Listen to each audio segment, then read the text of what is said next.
जब भी चुनाव की बात होती है हमारे यहाँ सबसे पहले एक सवाल उठता है, क्या ईवीएम से छेड़छाड़ हुई है?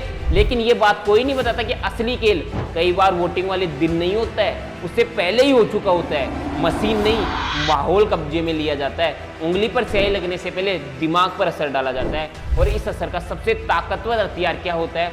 आपका पैसा, जो सरकार आपसे टैक्स के रूप में वसूल करती है। फिर वही पैसा सरकार चुनाव से ठीक पहले आपके खाते में डालकर एहसान की तरह पेश करती है। यही वह तरीका है जिससे लोकतंत्र को धीरे धीरे एक ऐसे जाल में बदला जा रहा है जहां से चुनाव सही पार्टी को चुनने के बजाय ज्यादा पैसे देने वाली पार्टी को चुनने का रह जाता है।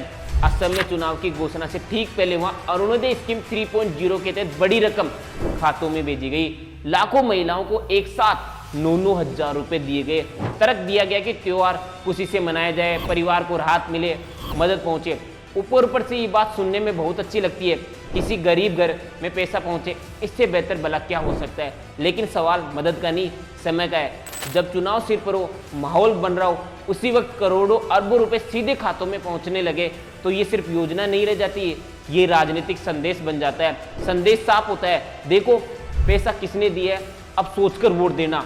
अरुणोदय योजना की शुरुआत पहले कम रकम से हुई थी, फिर दायरा बढ़ा, पात्रता बढ़ी, किस्त बढ़ी, नए वर्ग जोड़े गए और चुनाव से पहले एडवांस भुगतान तथा बोनस का तड़का भी लग गया। यहाँ सबसे जरूरी बात ये नहीं कि इसे कितना मिला, असली बात ये कि इससे हमेशा पैसे बांटने वाली पार्टी को ही फायदा मिलता है। जब सरकार किसी स्थायी सामाजिक सुधार की तरफ जाती है, जैसे अस्पताल, स्कूल, सिंचाई, सड़क, रोजगार, तो उसका असर देर से दिखाई देता है, लेकिन वह टिकाऊ होता है। पर जब चुनावी मौसम में सीधे नकद राशि बांटी जाए तो उसका असर तुरंत दिखाई देता है, क्योंकि इसमें नीति से ज्यादा मनोविज्ञान काम करता है। यही लोकतांत्रिक फैसले करने की क्षमता को कमजोर कर देता है। अब जरा कर्ज की तरफ आइए।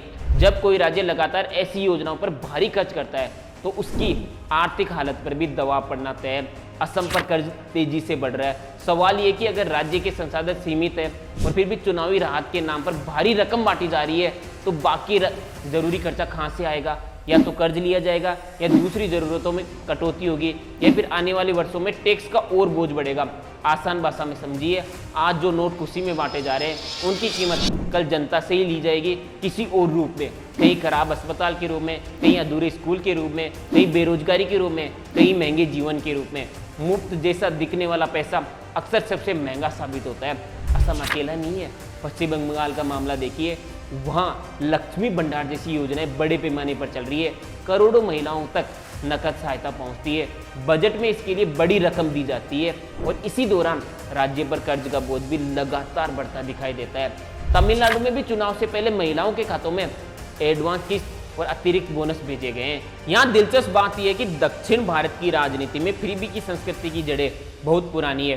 पहले चावल, फिर रंगीन टीवी, फिर घरेलू सामान, फिर लैपटॉप, फिर अलग अलग नकद या वस्तु आधारित वादे। बाद में यही मॉडल देश के दूसरे हिस्सों तक पहुंचा। यानी जो शुरुआत कभी लोकल चुनावी प्रयोग के रूप में हुई थी, वह अब राष्ट्रीय राजनीति की तकनीक में बदल चुका था। आज कोई भी दल खुलकर यह नहीं कहता है कि वह जनता को सक्षम बनाएगा और सिस्टम सुधारेगा। उल्टा होड़ लगेगी, कौन ज्यादा देगा, कौन जल्दी देगा, कौन चुनाव से पहले देगा और किसके नाम पर देगा। पर क्या केवल ये कुछ राज्यों की ही बात है? अगर आप ये सोचते हैं तो जवाब है नहीं। मध्य प्रदेश में लाडली बहला योजना की घोषणा 28 जनवरी 2023 को हुई। योजना 5 मार्च 2023 को लागू हुई। विधानसभा चुनाव 17 नवंबर 2023 को हुआ। नतीजों में बीजेपी ने 230 में से 163 सीटें जीती। कर्नाटका में गृहलक्ष्मी योजना 2023 के चुनावी कैंपेन की बड़ी गारंटी में से एक थी। एक्चुअल स्कीम रोल आउट 30 अगस्त 2023 को हुई, यानी चुनाव के बाद। विधानसभा चुनाव 10 मई 2023 को हुआ। कांग्रेस ने 224 में से 135 सीटें जीती। हिमाचल प्रदेश में इंदिरा गांधी प्यारी बहना सुख सम्मान निधि योजना में 4 मार्च 2024 को 1500 रुपए महीने देने की घोषणा लोकसभा चुनाव से ठीक पहले हुई। छत्तीसगढ़ में मातृ वंदन योजना 10 मार्च 2024 को लॉन्च हुई। पीएमओ के मुताबिक ये एलिजिबल मैरिड वुमन को डीबीटी सहायता देने के लिए शुरू की गई। इसके बाद राज्य में लोकसभा चुनाव 19 अप्रैल, 26 अप्रैल, 7 मई 2024 को हुए और बीजेपी ने 11 में से 10 सीटें जीती। महाराष्ट्र में मुख्यमंत्री मांझी लाड़की बहन योजना को 28 जून 2024 को सरकारी मंजूरी मिली। अगस्त 2024 में शुरुआती 3000 की किस्त का रोल आउट हुआ। विधानसभा चुनाव 20 नवंबर 2024 को हुआ। नतीजों में बीजेपी 132 सीटों के साथ सबसे बड़ी पार्टी बनी और मायावती को स्पष्ट बहुमत मिला। झारखंड में मुख्यमंत्री मैया सम्मान योजना 18 अगस्त 2024 को लॉन्च हुई। 14 अक्टूबर 2024 को कैबिनेट ने राशि 1000 से बढ़ाकर 2500 रुपए करने की मंजूरी दी। उड़ीसा में सुभद्रा योजना 2024 विधानसभा चुनाव से पहले बीजेपी के मैनिफेस्टो का सबसे बड़ा वादा था। इसी कारण बीजेपी ने 147 में से 78 सीटें जीतकर सरकार बनाई। हरियाणा में लाडो लक्ष्मी योजना में महिलाओं को 2100 रुपए महीने देने का वादा किया गया और बीजेपी ने 90 में से 48 सीटें जीत ली। दिल्ली में महिला समृद्धि योजना में महिलाओं को 2500 रुपए देने का वादा किया गया और बीजेपी ने 70 में से 48 सीटें जीत ली। यानी हमारा पूरा देश इस जहर का शिकार होता जा रहा है। ये जहर धीमे धीमे देश के लिए खतरा बनता जा रहा है, क्योंकि आज वोटर पैसे के लालच में आकर सरकार चुन रहा है। ऐसे में नेताओं को भी पता है 5 साल बाद जब चुनाव होंगे तो फिर पैसे देंगे, वोटर बिक जाएंगे और हारने वाली पार्टी कहेगी ईवीएम से छेड़छाड़ हुई है। इसलिए अगली बार जब कोई कहे चुनाव हाईजेक हुआ है तो सिर्फ मशीनों की तरफ मत देखिए, ये भी देखिए कि क्या जनता की सोच को हाईजेक किया जा रहा है, क्या टैक्स के पैसे को फ्रीबीज में बांटा जा रहा है, क्या राज्य का विकास करने की जगह महिलाओं के खातों में पैसे भेजे जा रहे हैं। अगर जवाब हाँ है तो यकीन मानिए आप एक दलदल में फंस चुके हैं, क्योंकि वोट देने का अधिकार 5 साल में एक बार मिलता है और अगले 5 साल तक अब विकास नहीं होगा।